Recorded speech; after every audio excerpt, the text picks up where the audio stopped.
तारीख।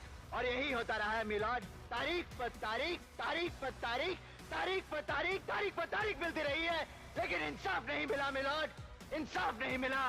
मिली है तो सिर्फ ये तारीख। कानून के दलालों ने तारीख को इंसाफ के खिलाफ एक हथियार की तरह इस्तेमाल किया है मिलॉर्ड।